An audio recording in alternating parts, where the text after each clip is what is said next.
এই রেডিওতে বাজে হারিয়ে যাওয়া ভূতের গল্প। এই কাহিনীর সমস্ত চরিত্র এবং ঘটনা সব কাল্পনিক। বাস্তবের জীবিত বা মৃত কোনো ব্যক্তি অথবা কোনো ঘটনার সাথে এর মিল থাকলে তা সম্পূর্ণ অনিচ্ছাকৃত এবং কাকতালীয়। ব্যবহৃত অপ্রকৃত এবং অলৌকিক ঘটনাক্রম পরিবেশনার উপক্রম মাত্র। কুসংস্কার বিশ্বাস করবেন না, কুসংস্কার ছড়াবেন না। আমাদের গ্রাম নদিয়ার এক প্রত্যন্ত অঞ্চলে। গ্রামের এক কোণে ছিল এক পুরনো ডাকঘর, যা বহু বছর আগে বন্ধ হয়ে যায়। ভাঙাচোরা লাল ইটের বাড়ি, ভেতরে ধুলোময় টেবিল আর চেয়ার, আর কোনায় ঝুলে থাকা এক মরচে ধরা ঘড়ি। লোকমুখে প্রচলিত ছিল এই ডাকঘর থেকে একসময় অদ্ভুত চিঠি আসতো, যার কোনো প্রেরক থাকতো না। যে চিঠি পেত তার কয়েক দিনের মধ্যেই মৃত্যু হতো। তাই গ্রামবাসী সেই জায়গা এড়িয়ে চলত। অনেক বছর আগে ডাকঘরে চাকরি করতে আসেন হরিপদবাবু। তিনি ছিলেন সৎ ও ভদ্র মানুষ। একদিন তিনি এক অদ্ভুত চিঠি পান, যার প্রেরক অজ্ঞাত। চিঠিতে শুধু লেখা ছিল, আগুন আসছে, তুমি রক্ষা পাবে না। সেই রাতেই ডাকঘরে ভয়াবহ আগুন লাগে। হরিপদবাবু আর বেরোতে পারেনি। তার দগ্ধ দেহ পাওয়া গিয়েছিল ঠিক টেবিলের পাশে। এরপর থেকে ওই ডাকঘর নিয়ে গ্রামে ভয় ছড়িয়ে পড়ে। মানুষ বলে হরিপদ বাবুর আত্মা নাকি এখনও সেখানে ঘুরে বেড়ায় আর অভিশপ্ত চিঠি বিলি করে।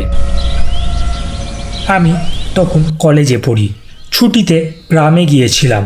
বন্ধুদের সঙ্গে গল্প করতে করতে ডাকঘরের প্রসঙ্গ উঠতেই কৌতূহল জাগলো। সবাই আমাকে ভয় দেখাতে লাগলো। আমি হাসতে হাসতে বললাম, আরে এসব কিছু নয়, ভূত বলে কিছু নেই। রতন নামের এক বন্ধু চ্যালেঞ্জ ছুড়ে দিল, তাহলে সাহস থাকলে আজ রাতেই সেখানে গিয়ে রাত কাটিয়ে দেখ। আমার দুঃসাহসী মন রাজি হয়ে গেল। সেদিন ছিল পূর্ণিমা, রাত প্রায় 11টা। হাতে শুধু একটা টর্চ নিয়ে আমি ঢুকলাম পুরনো ডাকঘরে।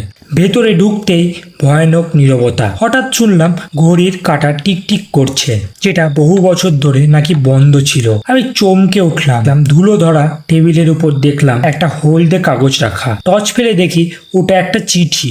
তাতে লেখা, তুমি এসছো কেন? কাল ভোরে আলো তুমি দেখতে পাবে না। মুহূর্তে শরীরে রক্ত হিম হয়ে গেল। চিঠি রাখার শব্দ যেন এখনো কানে বাজছে। হঠাৎ দরজা বন্ধ হয়ে গেল, টর্চ নিভে গেল। অন্ধকারে দাঁড়িয়ে শিউরে উঠলাম। দেখি ঘরের এক কোণে আগুনের লেলিহান শিখার মধ্যে দাঁড়িয়ে আছে এক বৃদ্ধ। তার মুখ বিকৃত, শরীর ঝলসানো। তিনি আমার দিকে তাকিয়ে চিৎকার করে বললেন, আমি হরিপদ। কেউ আমার কথা বিশ্বাস করেনি।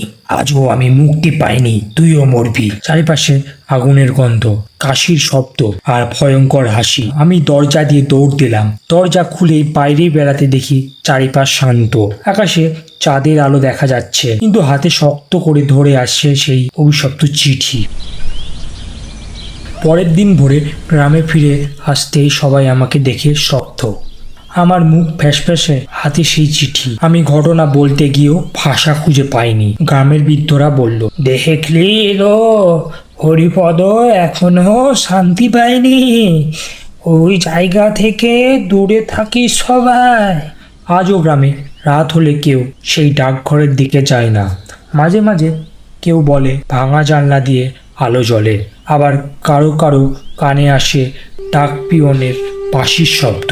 ভূতের গল্প অনেকেই অবিশ্বাস করে, কিন্তু গ্রামের সেই ডাকঘরে দাঁড়িয়ে আমি বুঝেছিলাম কিছু রহস্য আছে যা মানুষ কখনো ব্যাখ্যা করতে পারে না। যখনই পূর্ণিমার রাত আসে, আমি এখনো মনে করি হয়তো আবার হরিপদ বাবুর অভিশপ্ত চিঠি ভেসে আসছে আমার দিকে।